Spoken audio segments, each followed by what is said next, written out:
Right then, guys, let's talk about Arsenal. Top of the table. It's quite nice to sort of check in with the guys every so often because we actually, on ESPN's football forecast, we just have a little chat about us. Are they good enough? Can they still do it? Are they still able to do it? So we're doing another sense check now with, two disappointing results out of the last two. That defeat against Everton and then the draw against Brentford. There were controversies with offside and all of that. But when it comes to XG, Brentford had a really, really strong XG. I think it was 2.01 and Arsenal's was 1 point something. So they got kind of beat from that point of view. And again, I know that isn't everything, but it's something. So should Arsenal fans, Nabeed, be concerned about this little blip? Is it a blip? Is it a crack? What is it? I think you have to take every game and consider the situation. When they played Everton, new manager, Goodison Park's not a nice place to go when they've got a new manager, and things were just sort of connecting. I don't think they were great. There's all this talk about there's a blueprint to beat Arsenal, there's a blueprint to beat City, there's a blueprint to beat Liverpool over the years. I think they've got the right fixes. Then you play Brentford, who actually, Thomas Frank's side, actually have a brilliant record against Tottenham, Liverpool, Chelsea, United, Arsenal and City this season. Yeah. They're brilliant in those fixtures. Those fixtures really suit them. They fling the ball up to Ivan Toney, he wins flick-ons, and Mbeumo's always there, and they cause havoc. That their goal was an epitome of how they like to win games. Win the first duel, win the second duel, win the third duel.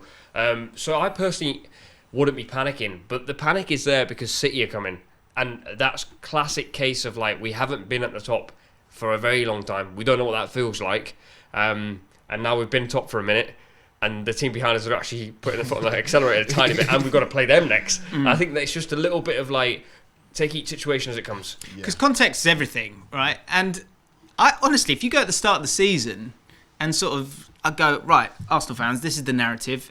You're sort of top of the table, and then you're going to play Everton and Brentford. I think if you'd asked them that a month ago, you would have gone, well, win those two.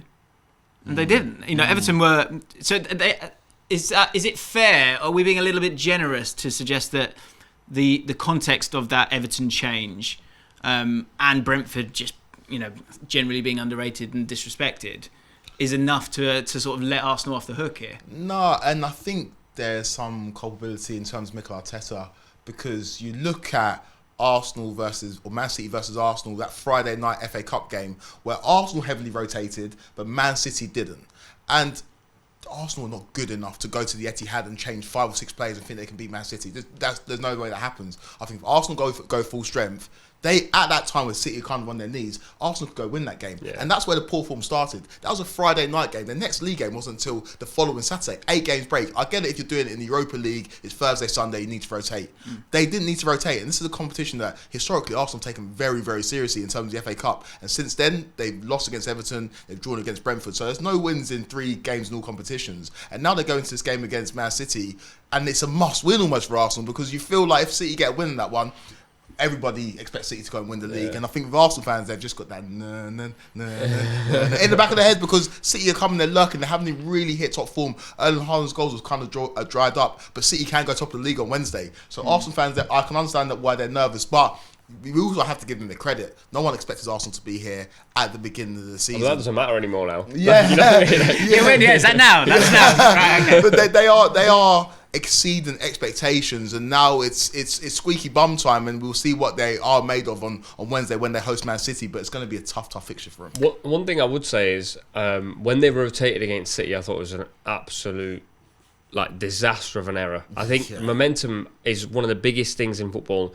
Psychology is one of the biggest things. I think City beat them and went, we're playing terribly, we still beat them. We'll catch them eventually. Yeah. So they'll come into this game on Wednesday and go, if we play 70% of what we did in that game, we'll probably beat them. And if they do, then people will look back and go, oh man, Arsenal haven't won in 5 games, and 2 of them were against City. They haven't got it. And that suddenly changes the whole narrative of where, 4 weeks ago, we were sat here, or 5 weeks ago, saying, it's no Jesus. This man over here said Eddie and Ketty won't be able to take Thanks whoever clicked that one. They cut off the bit where I backed him. It's a bit of a shame, but anyway, that an infamous, horrible take. But talking about Eddie Nketiah, this is a game where Arsenal would wish that they had Gabriel Jesus, who can make Man City's defenders pull into position where they feel uncomfortable. And Nketiah's good going that way, and he's great in the box, but Jesus is a bit more nifty, he's got a bit more guile about him, and he can make life uncomfortable for defenders even when he's not scoring goals. And Eddie Nketiah's been a great replacement for Jesus in his absence, but Arsenal are starting to miss Jesus' impact on the team. We're in the we might month. This is what the February, January. This is it. Like the transfer window's gone, and we're in the we might month. And so Leeds United, Southampton, Everton, we might go down. We need to make a change. We need to do something here. Something has to change. And I think Arsenal, it's kind of the opposite. But actually, truly, when you strip it all back, I think Arsenal are just fine. I really do. And I think there is something in the Brentford and Everton. First of all, I think you're right. The context of that Everton game, you could feel it. You knew, and we'd seen it before. The new manager comes in. It's a home game. It's a gimme. And then the second one against Brentford. Brentford are so difficult to play against. And Arsenal still created 23 shooting opportunities. But again, that narrowness of Brentford and Everton. Brentford are a better version of Everton in terms of how to play like that, how to play efficiently, defensively and offensively. And all those shots, if you have a look at them, there's only 9 shots for the XG that Brentford put together, which was more than Arsenal's 23 shots. Arsenal's shots were always outside the box. Now that is concerning, but I don't think there's another team in the Premier League that will play that narrow, that disciplined. I don't want to use the word negative, but like that closed. I don't think another team does that. And I think that's why, look, there's the building blocks of all of it where, okay, those 3 games and now the Man City one, 2 of those were Man City. Yes, that is big, but I think it can be spun differently. But I do think this game against Man City, it's one of those where take a draw, wouldn't you? You don't want to get yourself out there. They have to make sure. Yeah, definitely. Do not lose. Don't lose if you're Arsenal. But also one thing to watch for Arsenal is in the last 3 league games, or the last 3 goals they've conceded in the Premier League have been headers. It's been Lisandro Martinez for Manchester United, it's been James Tarkowski for Everton, and it's Ivan Toney for Brentford.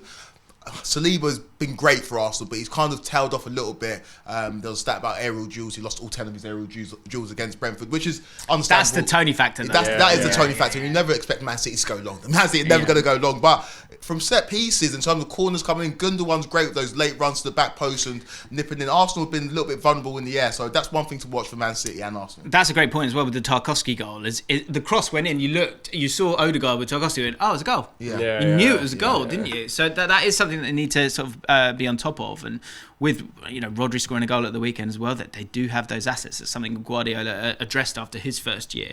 So I guess final question, tell the Arsenal fans, time to panic or not time to panic? Chill. Take a draw against City. Chill. Okay. Play Villa away. Chill. Like, you're okay. Like, I'm seeing get Zinchenko out because he had too many shots in the last game. Get Zinchenko? Did you hear that? Yeah, Arsenal fans going, he was shooting too often against Brentford. And I was like, he's basically played midfield. Did you do the reply? Yeah. You did that one. You're fine. And this game is suited to you. People asking for Martinelli's head. He's very suited to playing against City. There's going to be spaces. Just chill. Okay. I've been here many times. I agree with you. I don't think it's time to panic just yet. And I actually think, with all the points that have been dropped over the season by so many different teams and the competitive nature of the league, we're going to preview the Man City game, and it's huge. We all know it's huge, but it's not even that game for me is not the be all and end all. So this is the thing. If you want to be a title winner, you're going to have to be able to sort of bite down and get through this period. Do you agree? This is a classic Barclays Premier League season. This is not going to be won by a team who's amassed 95 points. This is going to be an 85-point job. And there's going to be ups and downs. And Arsenal fans, you didn't expect to be in this position at the beginning of the season. Enjoy the ride. You're going to play Man City with the opportunity to go 6 points clear with a game in hand. That's how you've got to view it if you're an Arsenal fan. No need to panic. I want to put this one to the comments, guys. Arsenal fans, write down in the comments now, panicking, not panicking. Simple as that. Off you go. Thanks so much for watching ESPN on YouTube. And for more sports highlights and analysis, be sure to download the ESPN app. And for premium content and live streaming, subscribe to ESPN Plus.